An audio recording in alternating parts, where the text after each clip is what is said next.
Bonjour. Au chapitre 1 des rois 1, Mlachim Aleph, nous avions vu que David vieillissait, avait beaucoup vieilli. Dès le début de ce chapitre 2, le livre des rois 1 nous dit Vaikrevu yemé David lamout, vaitsav et Shlomo beno lemor. David se sent proche de la mort, et comme le rappellent les rabbins, il est d'usage et de la responsabilité de prévoir sa succession, qu'on soit roi ou une simple personne. Et là, il convoque son fils Salomon, Shlomo Amelech, qui est déjà roi, comme nous l'avions vu, et il lui demande Vehazakta ve'aita leish. Tu dois être fort et être ish, un mensch, comme on dit. Cela va passer par quelques recommandations de David qui sont pour le moins surprenantes. On se serait attendu que sur son lit de mort, David propose de poursuivre les projets grandioses que lui-même avait entamés et qu'il demande à son fils Shlomo de les continuer. Vous savez, comme nous l'avions vu, qu'il avait déjà acheté la grange de Haravna pour y ériger le temple. Il avait déjà beaucoup fait avancer ce projet. Eh bien non, ce que demande David au moment de son testament à son fils Salomon, c'est de punir deux personnes. La première, Yoav, qui est dans l'esprit de David coupable d'avoir fait rentrer la mort dans une enceinte de paix en tuant de façon fourbe Avner et Amasa, alors qu'ils venaient avec le drapeau blanc vers lui. La deuxième personne qui doit être punie, c'est Shimei ben Gera, cet homme qui, au moment où David fuyait devant Absalom vers le nord du pays, vers Mahanaïm, eh bien, est venu l'insulter honteusement devant ses troupes, ses soldats. David lui avait épargné la vie, mais il devait être puni au moment où maintenant David mourait. Il n'était plus tenu par sa promesse et surtout, Shlomo devait faire table rase des sources potentielles de déstabilisation de son royaume. A contrario du comportement de Shimi ben Gera, rappelez-vous, Barzilai, qui lui, dans ce même moment où Shimi ben Gera insultait David, eh bien proposait de la nourriture et ses services au roi David. Il avait refusé de venir à la table de David car s'estimait trop vieux, mais avait demandé que le moment venu, son fils Riam puisse rejoindre la table du roi David. Et c'est à ce moment, aujourd'hui, sur son lit de mort, que David demande à Salomon de tenir cette promesse et de ne jamais oublier la reconnaissance qu'il doit aux enfants de Barzilla et à Giladi. Alors, ces surprenantes demandes à la fois de reconnaissance vis-à-vis du bien qui lui a été fait, mais de châtier Yoav et Shimi ben Gera, sont importantes en réalité. D'abord par le contexte. Souvenez-vous que Adonia, dont nous allons en parler dans un instant, a encore tenté de créer une scission au sein du royaume en prétendant à la couronne de son père. Or, il n'est pas possible d'entamer une nouvelle judicature sans que soit fait table rase de l'ennemi. Et c'est vraiment ça le message de David.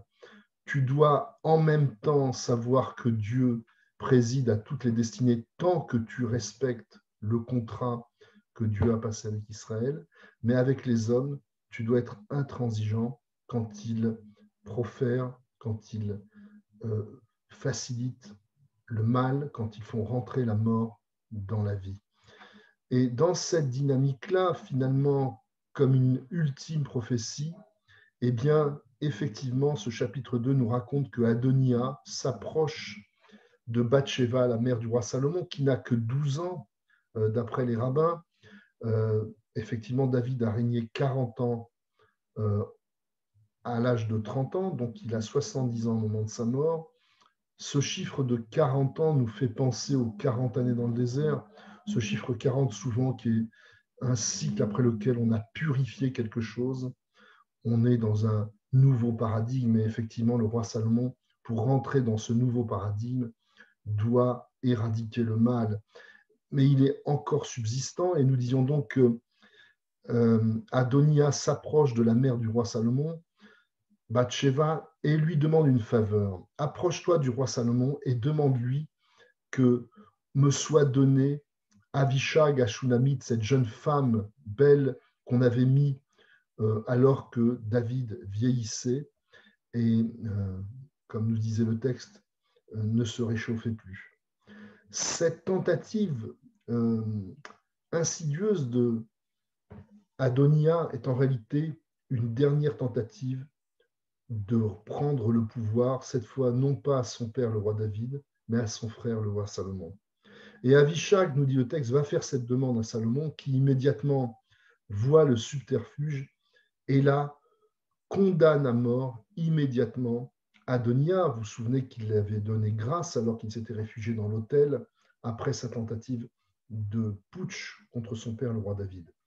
Eh bien, Shlomo envoie son chef d'état-major, Benayahu ben Yehoyada, et celui-ci va immédiatement punir Adonia du châtiment ultime. Dans cette même dynamique, les choses s'enclenchent et la prophétie de David, lui demandant à son fils Salomon de s'occuper de Yoav et de Shimi ben Gera, prend forme. En effet, Yoav, qui était le principal soutien militaire de Adonia, entend cette nouvelle et prend peur. Le roi Salomon le convoque et Yoav se réfugie comme Adonia dans le Saint des Saints pour échapper à la mort. Et encore une fois, après que Amasa ait été envoyé par Salomon pour le tuer et qu'il hésite alors qu'il est réfugié dans le Saint des Saints, eh bien, Shlomo lui demande de lui donner la sanction ultime et en ça réalise la demande de son père. Shimi ben Gera, qui lui était en sursis en quelque sorte et qui faisait partie des demandes de David quant à le faire disparaître, eh bien, Shlomo lui donne une ultime chance. Il lui demande de s'exiler dans un endroit à Jérusalem et lui interdit strictement de passer la rivière du Kidron qui le ferait accéder au territoire de Binyamin et donc à sa tribu. Rappelez-vous que Shimi ben Gera est un descendant de Benjamin et donc à ce titre-là très proche du roi Shaoul.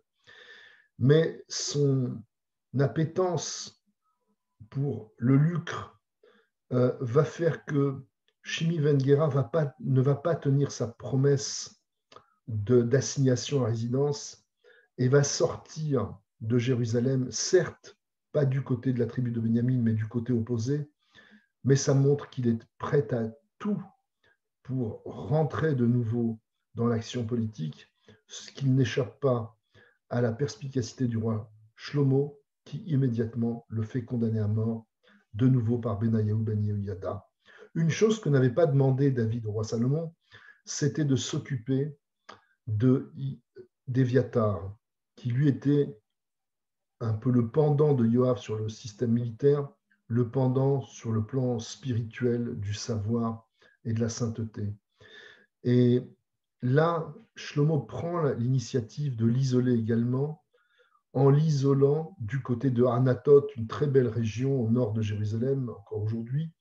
Il lui demande de rester à cet endroit et l'assigne à résidence là-bas, ce qui fait aussi qu'il réalise par cette action le roi Shlomo la prophétie qui avait été faite à Élie, le Cohen, dont nous avions parlé des exactions de ses deux fils, de ne plus assumer la prêtrise. Cette branche de Itamar était désormais, par cette action du roi Salomon, assignée à résidence à Anatot.